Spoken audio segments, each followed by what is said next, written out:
Hey everyone, this is DM Mike with the next album recommendation for your fantasy campaign. Now my green screen was taken down this week as I rearranged my studio space, so you'll have to suffer some B-roll footage of Empire at War, with the remake mod installed. It has nothing to do with the actual album, but, I needed something rolling in the background.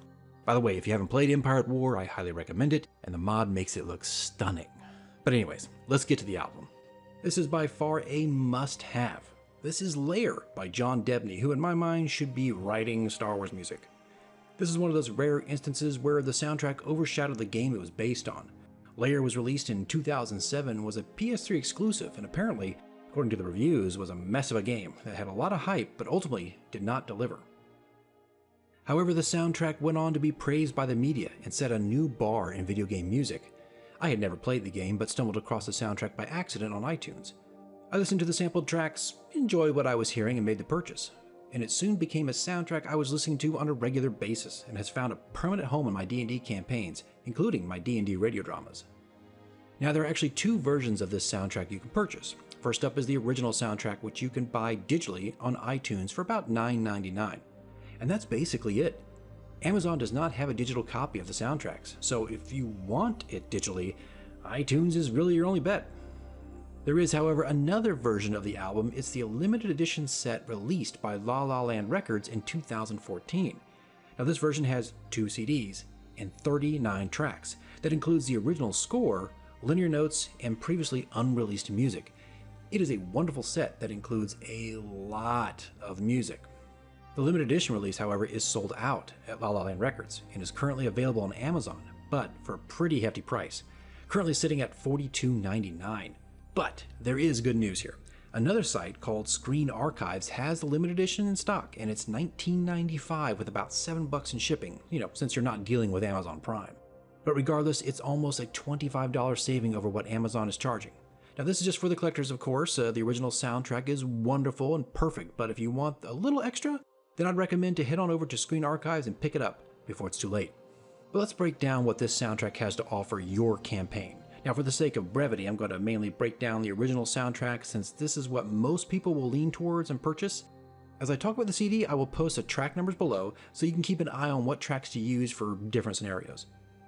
So first up, let's get to the fun stuff, the battle tracks. The original album has a total of 9 tracks you can use for any combat scenario. And just a note, on the special edition, you get a bit more with a total of about 14 tracks.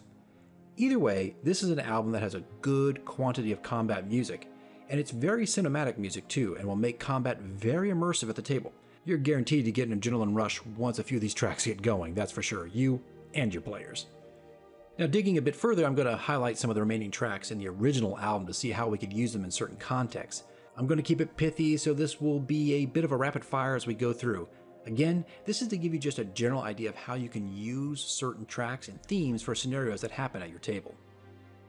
So first on the list, track number 2, the main menu. Starting around the 50-second mark, this track could easily serve as background music for an NPC who may be revealing some crucial exposition or describing the fall of a great city or nation.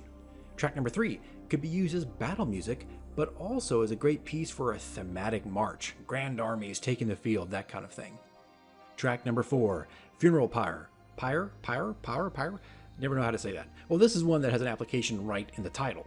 But I could easily see this as a quick scene revolving around the death of a character or NPC, or perhaps even a character visiting a grave of a fallen hero. Track 9 has a great slow and melodic feel to it, and I can easily see this being a montage type piece, as say a great darkness spreads or powers gather in great numbers across the realm, moving all in slow motion. It's definitely a great cinematic piece to use as a kind of cliffhanger moment at the end of your campaign or one-shot session. Track number 10, Firestorm, easily a battle hymn either directly for combat music, or you could use it to show beasts or great armies marching to war, characters holding out against a siege in an abandoned castle, or even the gathering of ancient dragons. Just really cool and wicked stuff to cause problems at the table. And lastly, track number 17, the Mokai theme. This is a great thematic piece to play as heroes head off onto their first adventure. Tales told by a campfire as an NPC reflects on days of old, or even as a sorrowful hymn for a fallen NPC or character as they visit their grave. It's a somber piece that could easily fit those heartfelt and dramatic moments. Now, there are more tracks here to pick apart, but I want to keep these videos short and allow some space for your imagination to listen to the music and see how you could effectively apply it to your campaigns and scenarios. So, there's a quick look at some highlights of the album, from slow melodic pieces to great heart-pounding combat music. Layer is a beautiful cinematic powerhouse that I highly advise you add to your collection as quickly as possible. So that's it for this week, folks. Thanks for watching, and I'll see you next week with another album recommendation for your table. See you then.